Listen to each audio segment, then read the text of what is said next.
Hi, I'm Ron Bateman, the Sheriff of Anne Arundel County. Welcome to your Anne Arundel's Most Wanted program, a program where we showcase wanted criminals, highlight open cases, and look to you for tips. You, concerned citizens, that share my same goal, and that's keeping our community safe. You'd be proud to know that your calls have allowed us to put handcuffs on thousands of criminals. So sit back, set your DVR, or grab a pen and paper, and help do your part in catching criminals. You're watching Anne Arundel's Most Wanted.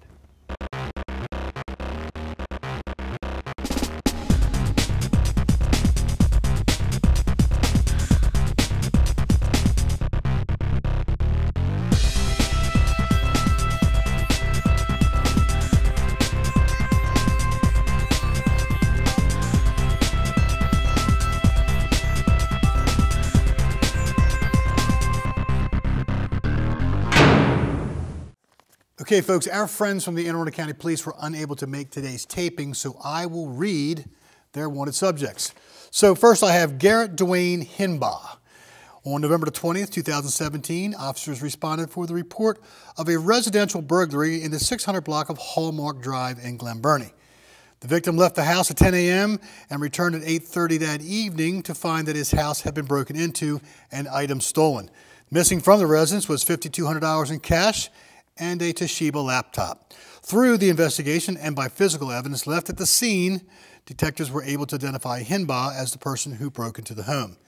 Hinbaugh has an active warrant charging him with first-degree burglary, theft, and vandalism. So today, we're looking for Garrett Dwayne Hinbaugh, a 29-year-old white male, 6 foot 3 inches tall, medium build, with the date of birth of April 2nd, 1988. His last known address is 6980 Linden Avenue, lovely Elk Ridge, Maryland. Next, we have Jamal Douglas Smith Miles. On November the 22nd, 2017, officers responded for the report of a residential burglary in the 300 block of Highland Drive in Glen Burnie. The victim left the house at 8 a.m. and returned that afternoon to find that his house had been broken into and several pieces of electronic equipment had been stolen.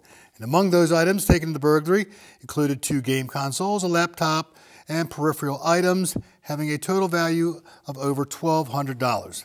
And through the investigation and by physical evidence left at the scene, detectives were able to identify Smith Miles as the person who broke into the home. He has an active warrant charging him with first-degree burglary and theft. So today we're looking for Jamal Douglas Smith Miles, a 19-year-old black male, 5 foot 8 inches tall, medium build, with the date of birth of December 17th. 1997. He has no fixed address. And lastly, for the county police will be LeVar Atura Octavian Cooper. On September 16th, 2017, officers responded to a fatal overdose call in the 6600 block of Ritchie Highway in Glen Burnie. Upon arrival, officers located a 60-year-old male suffering from an apparent heroin overdose. The victim was pronounced deceased at the scene by medical personnel, and detectives from the Anne Arundel County Police Fatal Overdose Unit responded and began an investigation. During the course of their investigation, detectives were able to identify LeVar Cooper as a suspect that sold the fatal heroin overdose to the victim. On November 30th, 2017, detectives applied for and received an arrest warrant for Cooper, charging him with possession with intent to distribute heroin and possession of heroin. So today, we are looking for LeVar Atura Octavian Cooper. He's a 23-year-old black male. He is 175 pounds, 5 foot 10 inches tall, with the date of birth of February 15th, 1994. And his last known address is 2318 Sydney Avenue in Baltimore, Maryland.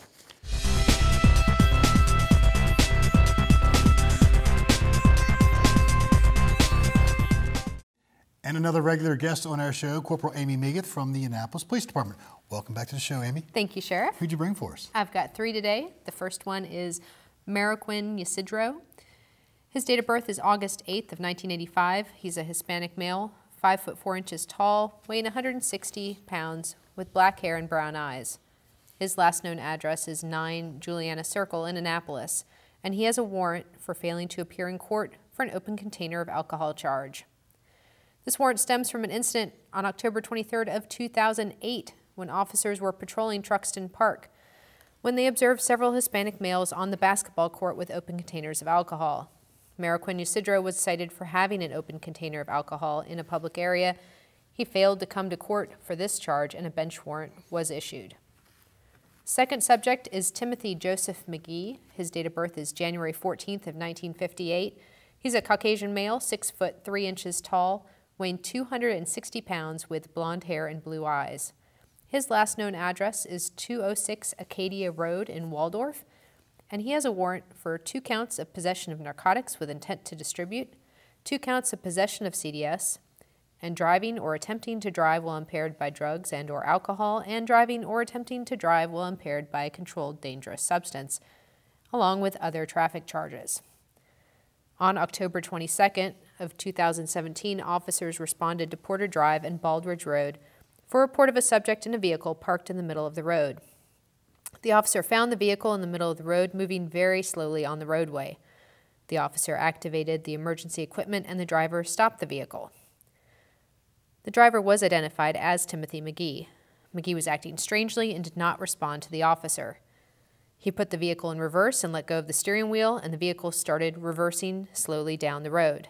The officer ran after the vehicle, opened the vehicle door, and put the vehicle in park. McGee exited the vehicle, and the officer noticed that he was trembling and shaking and called for medical assistance. McGee displayed signs that he was under the influence of a controlled dangerous substance, and when officers checked McGee's pockets, they found suspected heroin and cocaine in clear baggies and prescription medication. McGee was taken to a local hospital for treatment, and the officer obtained this arrest warrant for McGee. And our third subject is Nicole Kelly. Her date of birth is August 17th of 1979. She's an African-American female, 5 foot 6 inches tall, weighing 250 pounds, with black hair and brown eyes. Her last known address is 906 Unit H as in Henry, Royal Street in Annapolis, and she has a warrant for second-degree assault. On November 11th of 2017, officers responded to the parking lot in the 900 block of Royal Street for an injured person bleeding from the head. Officers located an adult male victim who was bleeding from the head. The victim reported that he got in a verbal argument with Nicole Kelly and he tried to leave the area. Kelly followed him and struck him with an unknown object, and the officer obtained this arrest warrant for Kelly. Folks, you know the whereabouts of any of those individuals. Do not approach them. Call that number on the screen, 410-222-1490 or 911 24 hours a day. Amy, thank you very much. Thank you, Sheriff.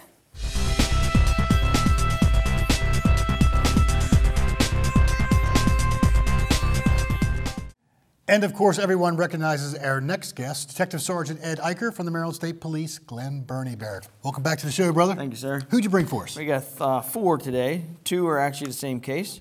In October 2017, MSP Criminal Investigation Section was provided information that began an investigation into drug activity in the northern part of Anne Arundel County. Investigation led troopers to believe the dealing of heroin was conducted by 2 individuals. Skylar Johnson, who's a white male, birth date of 5/19/1991, Elizabeth Avenue in Baltimore, and a Matthew Curtis Atkins, a white male, birth date of June 12, 1993, of Hannah Avenue in Harethorpe. Through the months of October and November, several undercover buys were set up where troopers were provide Atkins U.S. currency and then watch Atkins travel to Johnson's residence to exchange the currency for heroin. Atkins would then return to the location of the buy and provide the troopers with the purchased amount of heroin. In December, a search warrant was executed on Johnson and Atkins' residence, as well as Atkins' vehicle, where numerous items relating to heroin distribution were found. Also located in Johnson's bedroom was a stolen handgun. Currently, arrest warrants are on file for both Johnson and Atkins for charges dealing with the heroin distribution and weapons violations. Number 2 is Catherine Marie Beach, a white female, March 13th, 1997, of Jumpers Hole Road in Severna Park. In June 2015, a traffic stop was conducted in the Annapolis area. On the vehicle, Beach was a passenger in. The traffic stop was for a minor violation of not wearing a seatbelt.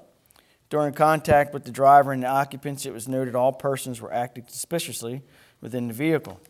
Between the actions and the answers given by the driver and passengers, a canine scan was requested, which led to a positive alert. During a search of the vehicle, several items were located inside Beach's purse that are used in the ingestion of CDS material. The purse also contained several different pills that were not prescribed to her. The purse was located where Beach was seated. Beach was subsequently arrested and charged and convicted of possession of CDS, not marijuana, and placed on probation. Since then, she has violated numerous terms of the probation given to her by the court, and currently a bench warrant is on file for Beach for those violations. And last is Delante Antonio Brooks. He's a black male, November 2nd, 1992. His last known address was in Collision Court in Temple Hills, but he's known to frequent the Hanover area. In December 2016, troopers were called to respond to a motor vehicle collision on Maryland 295 in the area of Arundel Mills Boulevard. When they arrived, they found a single vehicle collision where the vehicle had gone off the roadway. At such force, it bounced off the right-hand guardrail, traveled across the travel portion, and struck the left side guardrail. The investigation involved Brooks as the driver, and it led them to believe he was under the influence of alcohol. The investigation led troopers to perform field sobriety exercises, which Brooks performed poorly.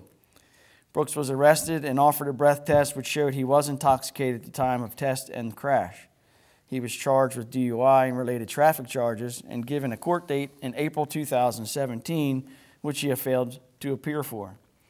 As a result, Brooks has an active bench warrant on file to answer for the charges. Good deal. Folks, you know the drill. If you know the whereabouts of any of these individuals, do not approach them. Instead, call that number on the screen, 410-222-1490 or 911, 24 hours a day.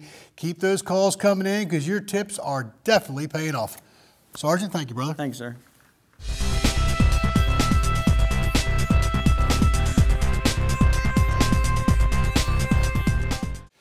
And now, for those subjects wanted by the Anne Arundel County Sheriff's Office.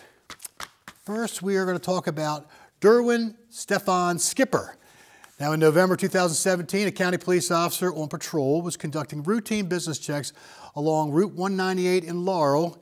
And during one check, the officer was advised of a subject who had approached the business asking if they could lend him some gas. Now, the store owner obviously refused to lend someone gas and advised him he could not do that. So the subject became irate and threatened to shoot the owner in the head. Before leaving the store, the subject stated he was going to burn down the business. The subject left prior to police arriving, and the officer reviewing the store's surveillance cameras and recognized the subject from previous interactions. A felony warrant was issued for arson threat. So today we are looking for Derwin Stefan Skipper. He's a 28-year-old black male with 5 foot 11 inches tall, weighs 170 pounds, and has a date of birth of November the 11th, 1989. His last known address is 3551 Laurel View Court in Laurel. Next, we are going to talk about Jaquan Maurice Ferguson. And our next subject is wanted in connection with a shooting which occurred in Glen Burnie back in October 2017. Now, our subject is charged with attempted first and second degree murder and other related handgun charges. He is being sought after because he shot a person on the right side of his torso during a drug transaction. According to the charging document, our shooter followed some people into the woods near Allen Road where they had planned to buy and sell drugs. Now, the subject then brandished a gun and shot the victim. The victim sustained non-life-threatening injuries. So today, we are looking for Jaquan Maurice Ferguson, a 24-year-old black male who is 6 feet tall and weighs 150 pounds. He has a date of birth of July 13th, 1993, and his last known address is 6443 Mount Vernon Lane in Glen Burnie. And our last subject is going to be Joseph Eli Tongue. Beginning with a first-degree assault, this subject has tallied up 5 warrants since November 2017. Tongue is charged with assaulting and stealing cash from an associate and has failed to appear for 4 cases ranging from trespassing to driving on a suspended license. In November, he alleged to have forced a former friend to drive him around while he assaulted her, stole $700 from her purse, and destroyed her phone. Multiple attempts have been made to locate Tongue. Deputies believe he is hiding somewhere either in Calvert County or somewhere in the nearby area. So today we are looking for Joseph Eli Tongue, a 30-year-old black male who is 6 foot 2 inches tall, weighs 215 pounds, and has a date of birth of September 24th, 1987. And his last known address is 1338 Scotttown Road in Shadyside, Maryland. Now, before I close, I First, I want to thank those who allowed this show to happen every single month. First, our County Executive, Mr. Steve Shue, Chiefs of Police, Tim Altamari, and Scott Baker from Annapolis City. I also want to thank from my office, Acting Lieutenant Brian Andre and Constance Speak, who put this show together. And of course, the man behind the camera, Mr. Dale Boyer. But I want to end this show on a sad note, if I can. January 10th, 1967, 51 years ago, we had our first and only line of death duty in the sheriff's office. And I'd like to keep it that way. But I want to play tribute to Clarence W. Johnson, who was Deputy Sheriff, Senior. Clarence W. Johnson, Senior, who had arrested a subject on a contempt of court warrant, and the subject resisted arrest. He called for help from the Maryland State Police, who arrived and helped him subdue the subject and get him into the back seat of Deputy Sheriff Johnson's Senior's car. At that point, he was then taking his suspect to the detention center in Annapolis, and he was in the area of Early Heights Road, traveling on Ritchie Highway, when the subject obviously caused Deputy Johnson to wreck his vehicle and struck a tree, killing both of them, both the deputy and the suspect. And that is our first and only line of duty death in 367 years. So he survived by 6 children back then in 1967, and we like to pay tribute to Deputy Johnson and, of course, his family.